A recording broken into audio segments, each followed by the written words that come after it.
Olá, vamos para nosso último dia do nosso plano de oração, Páscoa por Augusto Nicodemos. Coelhos e ovos.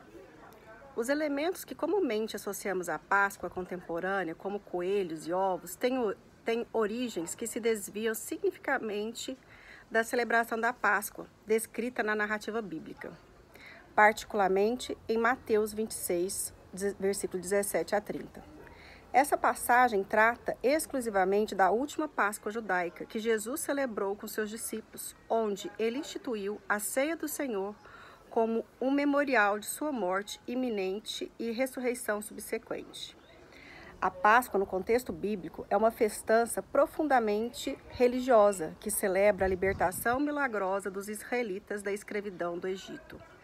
No entanto, ao longo dos séculos, a celebração da Páscoa se misturou com práticas e símbolos de várias culturas e tradições, incorporando elementos que não têm raízes no evento bíblico ou na celebração cristã subsequente da ressurreição de Cristo. O coelho da Páscoa, por exemplo, é um símbolo que não tem qualquer conexão com a narrativa bíblica da Páscoa ou a instituição da ceia do Senhor. A origem mais provável desse símbolo remonta à antiga fertilidade e à primavera. Coelhos, conhecidos por sua reprodução rápida, tornaram-se um símbolo de nova vida e renovação, que são temas também presentes na Páscoa, mas de um ponto de vista espiritual e redentivo.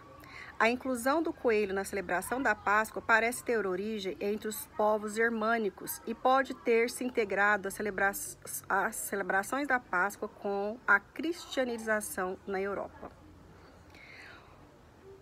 Os ovos de Páscoa têm uma história semelhante. O ovo é outro símbolo de uma nova vida e renascimento.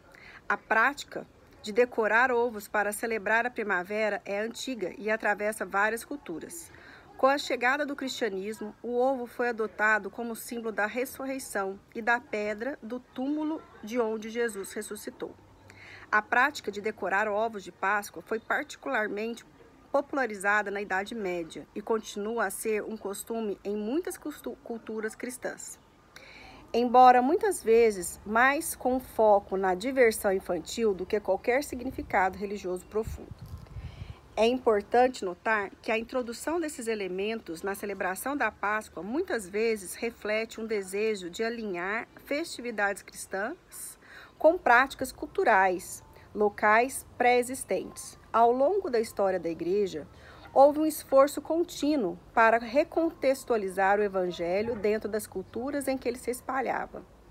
Isso significava, às vezes, adaptar símbolos e festivais locais dentro de um contexto cristão, para transmitir as mensagens da redenção de Cristo de maneira que fosse compreensível e relevante para as pessoas dessas culturas. No entanto, essas adaptações podem ser duplamente afiadas. Embora possam ajudar a contextualizar a mensagem do Evangelho, também podem obscurecer o significado central da Páscoa. Para os cristãos, a centralidade da Páscoa reside na morte e na ressurreição de Cristo. Uma verdade que tem implicações eternas, transformadoras para a humanidade. Quando os elementos culturais dominam a celebração, o risco é que o foco se desloque do sacrifício de Cristo para o secular.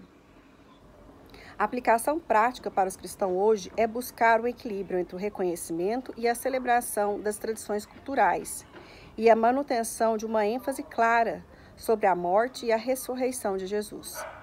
Ao celebrar a Páscoa, os crentes são incentivados a refletir sobre a libertação da escravidão, do pecado e da promessa da vida eterna, proporcionada pelo sacrifício de Cristo. Enquanto os elementos como coelhos e ovos podem ser incorporados de maneira apropriada nas celebrações familiares. A verdadeira celebração da Páscoa reside na transformação que a ressurreição de Cristo traz e na esperança viva que ela oferece. Mateus 26, versículo 17 ao 30. No primeiro dia da festa dos pães sem fermento, os discípulos chegaram perto de Jesus e perguntaram: onde é que o Senhor quer que a gente prepare o jantar da Páscoa para o Senhor? Ele respondeu: vão até a cidade, procure certo homem e diga: o mestre manda dizer, a minha hora chegou. Os discípulos e eu vamos comemorar a Páscoa na sua casa. Os discípulos fizeram como Jesus havia mandado e prepararam o jantar da Páscoa. Quando anoiteceu, Jesus e os 12 discípulos sentaram para comer. Durante o jantar, Jesus disse: eu afirmo a vocês que isso é verdade. Um de vocês vai me trair. Eles ficaram muito tristes e, um por um, começaram a perguntar: o senhor está achando que sou eu, está? Jesus respondeu: quem vai me trair é aquele que come no mesmo prato que eu. Pois o Filho do Homem vai morrer de maneira como dizem as Escrituras sagradas. Mas ai daquele que está traindo o Filho do Homem. Seria melhor que ele nunca ter nascido. Então Judas, o traidor, perguntou: mestre, o senhor não está achando que sou eu, está? Jesus respondeu: quem está dizendo isso é você mesmo. A ceia do Senhor. Enquanto estavam comendo, Jesus pegou o pão e deu graças a Deus. Depois partiu o pão e o deu aos discípulos, dizendo: peguem e comam, isto é meu corpo. Em seguida, pegou o cálice de vinho e agradeceu a Deus. Depois passou o cálice aos discípulos, dizendo: bebam todos vocês, porque isto é o meu sangue, que é derramado em favor de muitos para o perdão dos pecados. O sangue que garante a aliança feita por Deus com o seu povo. Eu afirmo a vocês que nunca mais beberei deste vinho, até o dia em que beber com vocês um vinho novo no reino do meu Pai. Então, eles cantaram canções de louvor e foram para o Monte das Oliveiras. Terminamos nosso plano de oração sobre a Páscoa. Algumas coisas interessantes veio desse plano de conhecimento que eu não tinha, né? Que foi bom ter gravado, que aí às vezes a gente escuta, para ver como é que ficou o vídeo e é uma outra forma de estar em contato e relembrar esses ensinamentos. E hoje acho que o que ficou, né, foi pra gente não perder o verdadeiro significado da Páscoa diante de tantas coisas que tem, que foram se incorporando de outras culturas e às vezes ficaram mais importantes pra gente do que o verdadeiro significado da Páscoa. E quantas vezes nós, como pais, mães, esquecemos de passar por nossos filhos o verdadeiro significado da Páscoa. E que o mais importante acaba sendo o ovo de Páscoa, o ovo de chocolate, que está aí, em vez de a gente lembrar o sacrifício de Jesus para perdoar os nossos pecados, que foi derramado, né?